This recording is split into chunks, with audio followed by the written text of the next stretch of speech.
Back-to-back playoff games and back-to-back 5-1 losses for New Jersey Devils. They now have to head into Madison Square Garden, trailing 2-0 to the New York Rangers. Can they climb out of it? What went wrong in this game? Once again, Jon Chik of Locked On Rangers accompanies me on today's crossover reaction episode. Yeah, buckle up, everybody.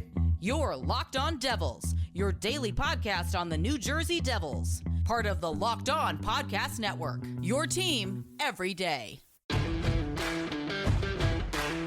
Hi, this is Bryce Salvador, and you're Locked On Devils with Trey Matthews. Elliott scores! Oh, Stevens stepped up, nailed him. Brodor's got the puck. What a shot. The Devils win the Stanley Cup.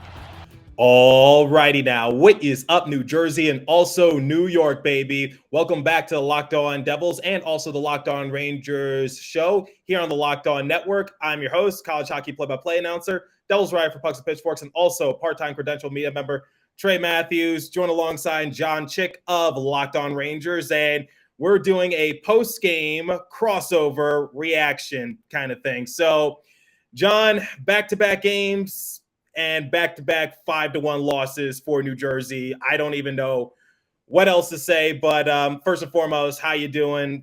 You're up 2-0, but in the words of Kobe Bryant, job's not finished. So, Yeah, no, I mean, feeling pretty good. And you're right. The job is not finished. This is the NHL. This is a Stanley Cup playoffs. Anything can always happen. But as far as the first two games, going on the road, playing your division rival, a matchup that has been pretty even throughout the regular season. I know the Devils won 3 out of 4, but, these games have mostly been competitive. I don't think there are too many Ranger fans that could have envisioned a much better start. I mean, they really are firing on all cylinders. I'm seeing, basically domination as far as special teams is concerned. Everybody's getting involved as far as the scoring goes. The Rangers are doing a really nice job against some of the Devils' star players. Jack Hughes has looked all right at times, but I think for the most part, they've done a nice job containing him. And in particular, I think the Rangers have done a nice job shutting down Bratt as well as Meyer.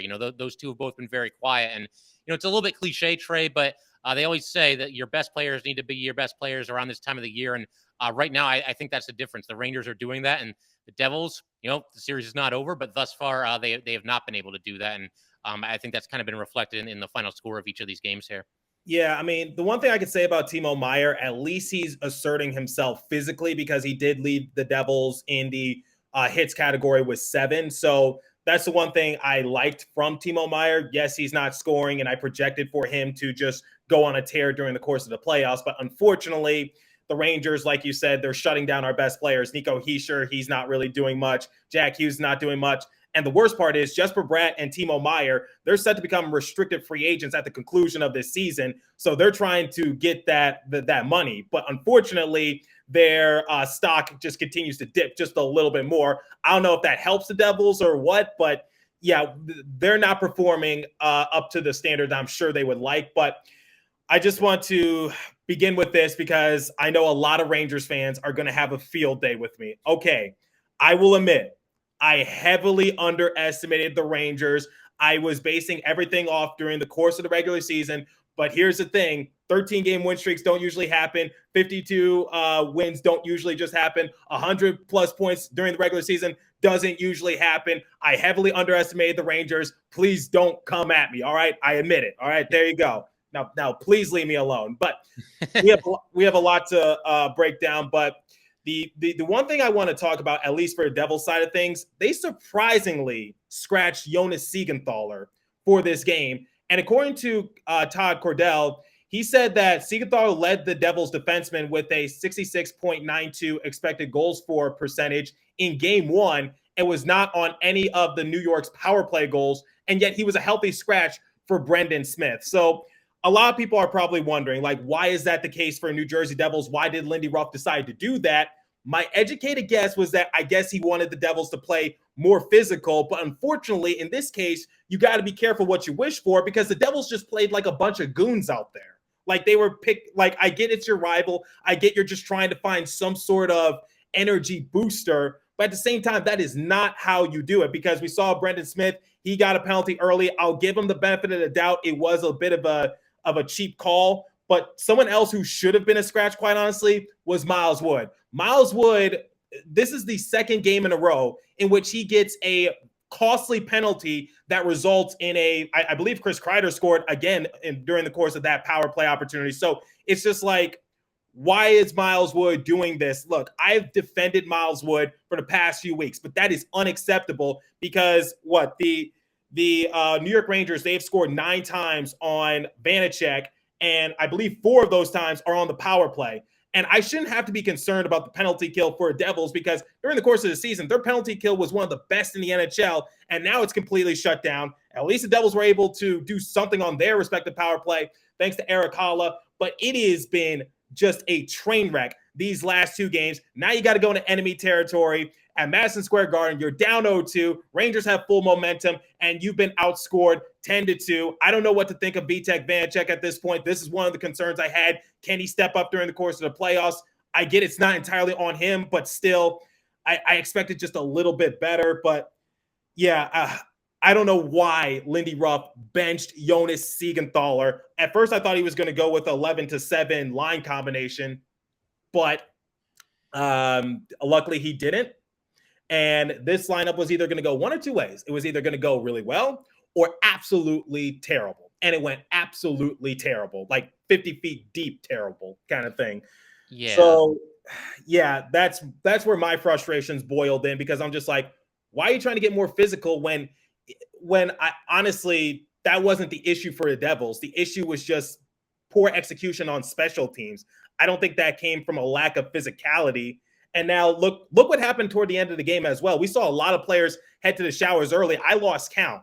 I saw Nathan Bastian. I saw Miles Wood. I saw who else? I saw Timo Meier. I'm pretty sure I'm missing a few other players, but the Devils just played like a bunch of goons out there. It was just embarrassing to see. Toward the end, it definitely felt like that was probably going to happen because there's obviously been some bad blood between these teams, throughout the last couple of seasons, and it's intensified this year with obviously both teams winning a lot of games and becoming contenders right before our eyes here. I didn't really have all that much of an issue as far as the refs handing out all those misconducts. I saw some people complaining about it on Twitter, but 1 fight or 2 fights near the end of the game, that's fine. That's that's going to happen, and I'm sure from the Devils' point of view, they want to try to send the message that we're not going to go away, kind of a thing. But I also don't want to see anybody get hurt in garbage time on either side. So when they started throwing people out left and right, I get the feeling if that's a closer game, they wouldn't have done that. But the fact that it was 5-1, it was kind of like, let's just get these guys out of here and not have them giving each other concussions or taking each other out for the playoffs. So I didn't have too much of an issue with that, but yeah, I mean, it's playoff hockey. It's a great rivalry, and there's always got to be at least some of that. Honestly, I'm kind of surprised it took as long as it did for a fight to break out, and I'm not endorsing senseless violence or anything like that. But again, there's animosity, there's bad blood between these teams, and I think a lot of times if there's going to be nastiness in a playoff series, sometimes like game 2 is right around when it'll happen because somebody's down 1-0 and the series has a little bit of an identity now, and they got to come out and assert themselves and send a message early. So, yeah, I mean, it wasn't too surprising to see, temperatures boil over, so to speak. But one thing I wanted to ask you about, Trey. So, Lindy Ruff mentioned, I believe he said in his post-game presser after game 1 that, maybe there were a little bit of nerves for the Devils on Madison Square Garden, the MSG network. They showed a stat where I think the Rangers have played, cumulatively 885 playoff games. The Devils have played 485. And there's always this debate about how much does experience matter. Gerard Gallant, for his part, said he doesn't think it's really that important. He was asked about it last year when the Rangers had no experience and were going against the Penguins. But what about you, man? I mean, do you feel like, because the Devils obviously have not played their best yet, are they suffering from any kind of playoff nerves here or anything along those lines? Even if they are, that's not an excuse. You can't just say it's nerves, because look at what the Seattle Kraken are doing to the Colorado Avalanche right now. They won game 1, and at the time of recording, they're currently winning. And the Seattle Kraken, they're just in the 2nd year of their franchise. And for the Colorado Avalanche, I know that they have a few players dinged up, a lot of players that could help. But at the same time, they're still the reigning Stanley Cup champions. So look, I get that experience. It does play a factor, but that cannot be the only excuse. There's no reason why you should be losing back-to-back games at home 5-1. Now you just put yourself into a very difficult situation. Now, I want to share one more stat before I hand the floor over to you. So The one thing that I was glad that Lindy Ruff did do was he paired Timo Meier with Nico Hischier. And going into this matchup, Meier and Hischier actually have pretty good chemistry. So scoring chances, 73-33 in favor of the Devils. And then high danger chances, 34-12 in favor of the New Jersey Devils. So I loved that Lindy Ruff did that in terms of the overall line combinations. But overall, I don't agree with the Jonas Siegenthaler benching. I think that was a bad call. Miles Wood, once again, tried to give him another chance. He got moved up to the third line, which I'm baffled by. I get Curtis Lazar in at this point, and so not a good situation that the Devils are in. But enough of my rants. I want to hear your thoughts. So I know the Rangers won 5-1, but I was just curious, could they have repeated it going into the matchup? Obviously, we saw Chris Kreider be able to just, once again, he's a Devils killer. Patrick Kane got into the mix. Kakko was able to score, which I'm sure a lot of Ranger fans are going to have a field day because they're like, oh, Kakko scored actually, not on a penalty shot other than Jack Hughes or something like that. And I'm just like, okay, let's not do this debate again. But yeah I want to hear your thoughts. And Shesterkin, what more can I say about him? Yeah, I mean, as for Kakko, I mean, yeah, anytime you have a player that goes 1 in the draft with Hughes and Kakko goes number 2, they're always going to be linked to some degree. I try not to get too caught up in that because Jack Hughes is obviously off to a great start in his career, and I try not to worry too much. And there's some Devils fans there was somebody that was talking smack to me about how Hughes has been better than Kakko, and I'm like, yeah, well, the Devils picked first and they took Hughes. It's not like the Rangers passed on Hughes and went with Kakko. So I don't really get that stance from certain Devils fans where they kind of throw that at me. But yeah, man, I think you hit the nail on the head. You kind of ID'd some of the Rangers' big-time contributors in this game. For starters, I think that's for sure the absolute best game that Patrick Kane has played as a New York Ranger. He just looks a lot more comfortable. Yeah, at exactly the right time. And it's funny because, the Rangers trade for him, and he did okay with the Rangers coming down the stretch here. He had his moments here and there, but the thing I kept saying on my show is I'd like to see him be more assertive, and I want to eventually see Showtime Patrick Kane. And up to tonight, I don't know how often we'd seen that, but he was that guy tonight. Setting up Chris Kreider for a couple of tipping goals on the power play, and then that outstanding defensive play near the beginning of the third period. And it's one of those things. If you just look at the box score and you see okay, Kane scored early in the third period, made it 4-1. Rangers went on to win 5-1. Who cares? It's not really that big of a play. But if you remember, Trey, the first 5 minutes of the third period, I think that's the best the Devils looked the entire night. And I said on a tweet, that the Rangers, they need to pick it up here because this game is not over. And the Devils are a team that have, a good amount of comeback wins this season. And for him to, knock that puck out of the zone and then basically pass it to himself up the boards and then not pass to Kreider, because had he tried to force that pass to Kreider, I don't think it would have gotten there. They were kind of running out of real estate at that point. Just take it to the net himself, roof it, and, big goal there. And I thought that kind of took the wind out of the Devils' sails a little bit, kind of restored order for the Rangers. And, never say never, but now you're up by 3 goals with about 15 minutes to go, and you like your chances. So Kane was awesome. And Kreider, man, he's obviously the longest tenured Ranger by a long shot. He's basically been there for 2 completely separate eras of Ranger hockey. And Ranger fans, we've come to know him as a very streaky player. It's been a little bit more consistent in recent seasons.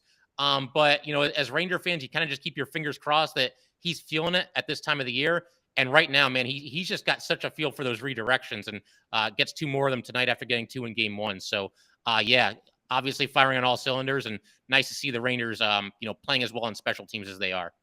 Absolutely. So there's more in store, and we're going to talk more about the game momentarily. But first, we want to tell you guys about eBay Motors. So for a championship team, it's all about making sure every player is a perfect fit.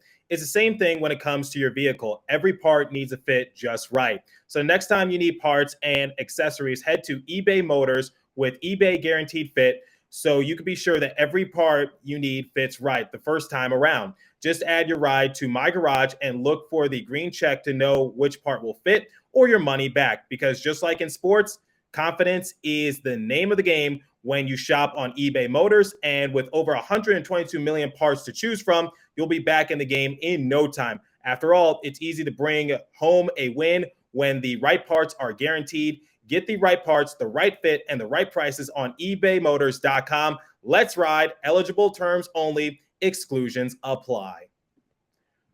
Okay, so let's go into more detail about the game in general, because you talked about how the third period of specifically the beginning was the best for New Jersey Devils. And I would agree with you in that case, because what I saw from the New Jersey Devils was that they were keeping the puck in their offensive end for a good amount of time. And the thing is, like, the Devils were able to score this game. At least they didn't get shut out, but that came on the power play thanks to Erik Haula. And I'll talk about that momentarily. But just collectively during the course of this game, the Devils just were not good 5-on-5.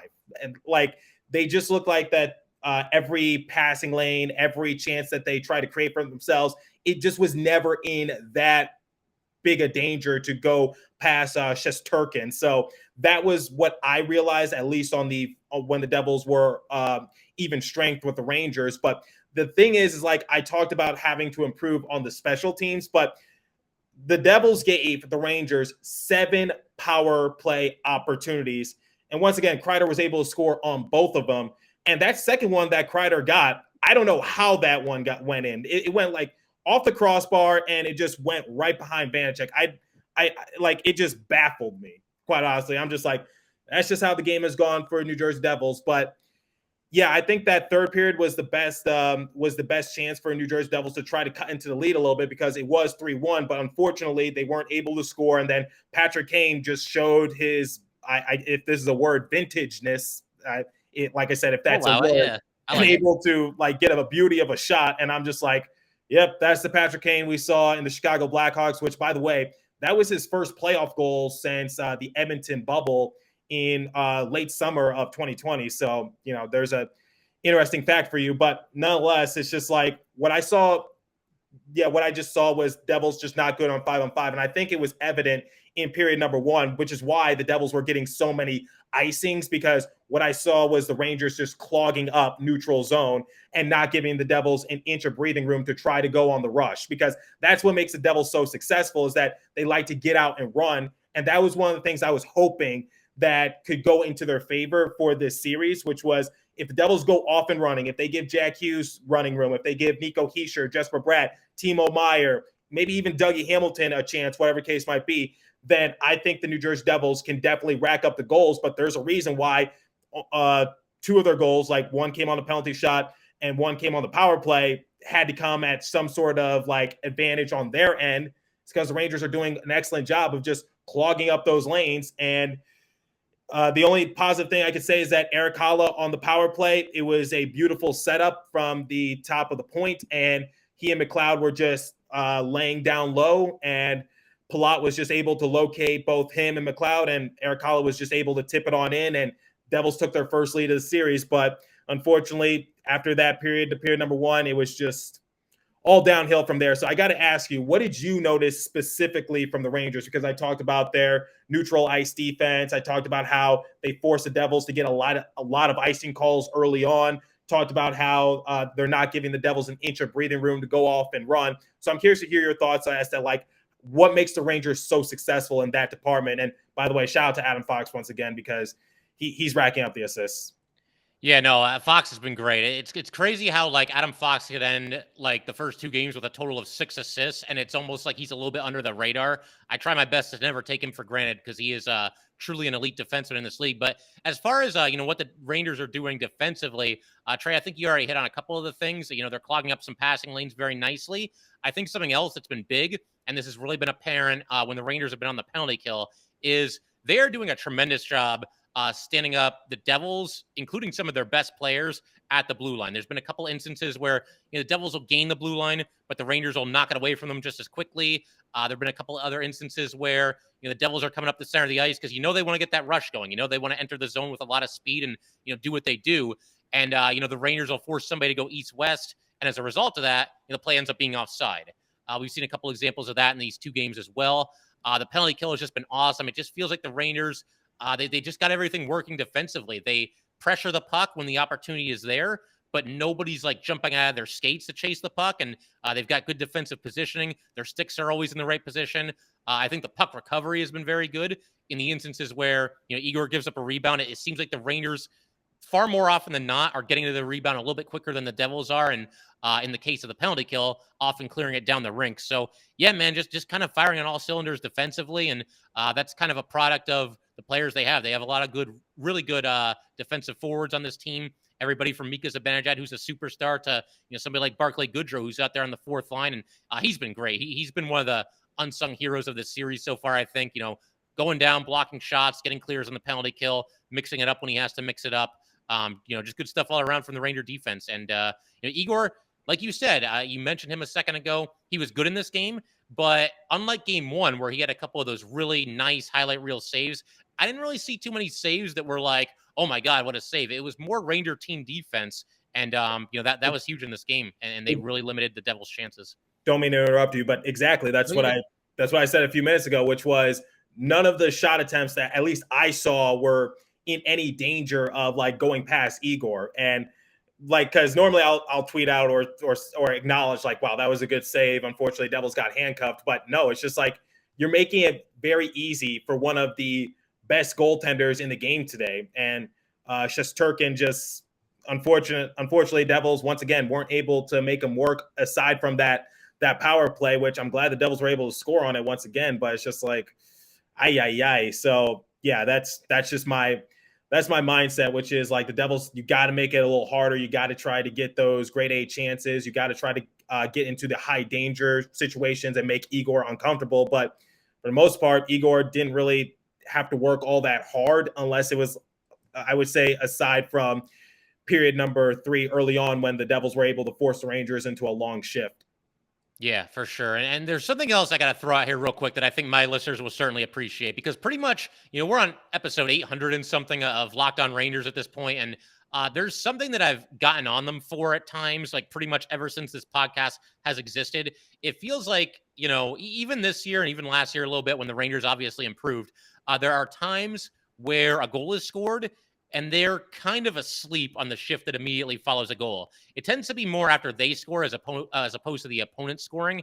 But there's times where they're just not at their best there. And it's a little thing, but I think they've been very good at that in this series. They're just not having shifts where they fall asleep. And they're really sharp on that shift that follows a goal, which is very important. The momentum can swing very quickly in these playoff games. And whether they're scoring or the Devils are scoring, they've been very good on the shift that follows a goal there.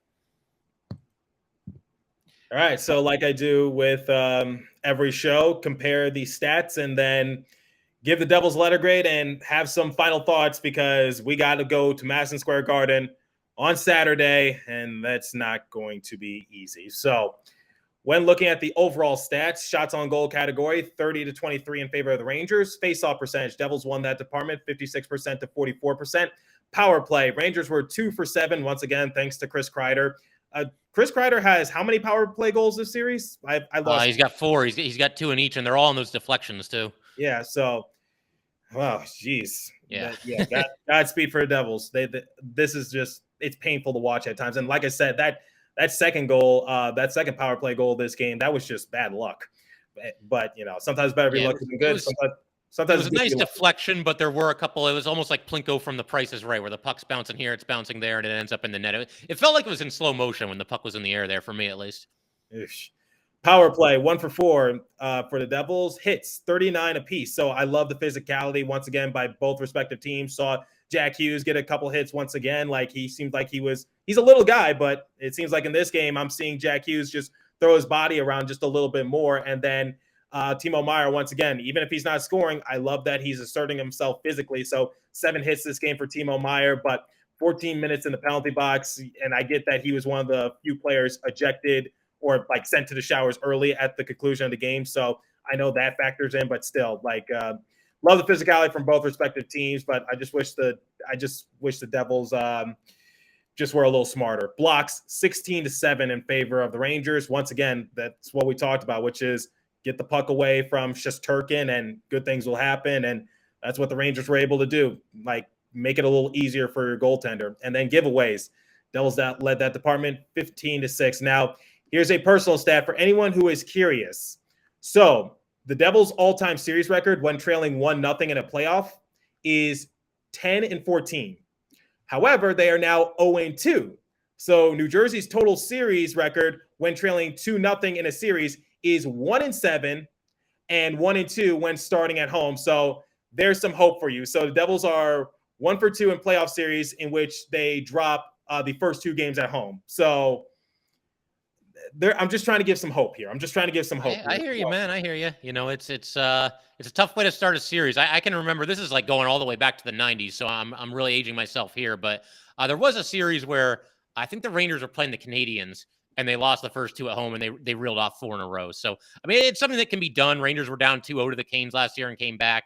But as far as Ranger fans are concerned, I think everybody's feeling pretty good about the way these first 2 games have unfolded, and I'm sure Madison Square Garden is going to be going nuts. Come game 3.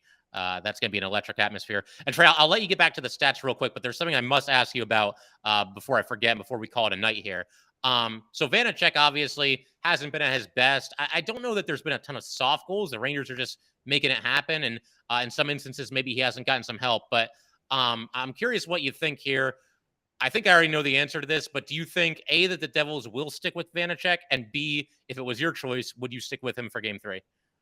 Well, I was actually going to talk about that after I gave the letter grade, but I guess we could do that right now. So, I was going to ask you the same question, just in a different way. Like, any adjustments the Rangers need to make going home for game 3? Well, here are the few adjustments that I want to see made for Devils. So for Vanacek, I don't blame all the goals on him because, like I said, Chris Kreider has like 4 power play goals, and Vanacek has seen nine goals go past him, and obviously the Rangers had 1 empty netter goal, so 10 goals total. It's a tough one because, like I said, I don't think it's entirely on Vanacek per se, but I do think you need to switch it up for this case because you don't want to risk it and go down 3-0 because it might be in Vanacek's head just a little bit more. So what I expect for the New Jersey Devils is to start Akira Schmid the next game. And Mackenzie Blackwood, he's scratched. I don't anticipate to see a Mackenzie Blackwood sighting for next game because then you're really going to get a rise out of the Devils discourse. But yeah, so I think one of the few changes I want to see made are get Siegenthaler back into the lineup. Do not put Brendan Smith back in because he gets unnecessary penalties, and the physicality, in my eyes, is not an issue for the Devils. In fact, they took it to great lengths this game. And I love the effort, and I love the fire and passion, but not necessary. That wasn't the issue. So get Brendan Smith out the lineup. If you are going to put someone else in on the defense, maybe Luke Hughes, but I wouldn't put my money where my mouth is. So I don't anticipate for Luke Hughes to be back out there. But hey, if the Devils are desperate for something, then what the hell? Give it a shot.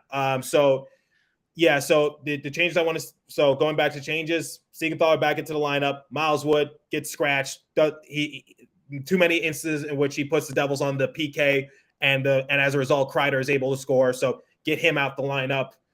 Get Brendan Smith out the lineup. And for the goalie situation, like you alluded to, I think we're going to see Akira Schmid in net because I think at this case, you don't want to go down 3-0. If it's down 3-0, then the series is pretty much over. But right now, it does lean into the favor of the Rangers if I'm being realistic. But I still haven't given hope in the Devils. I did say Devils in 6, but hey, maybe I could say Devils in 7 now. But like I said, I'm just hoping that the Devils are able to rebound quickly, and they only have a couple days to do so. So those are my personal changes. And now I'm going to give the question right to you. I know the Rangers pretty much have been hitting on all cylinders, but are there any changes you want to see made to the Rangers or any final thoughts leading up into the next matchup?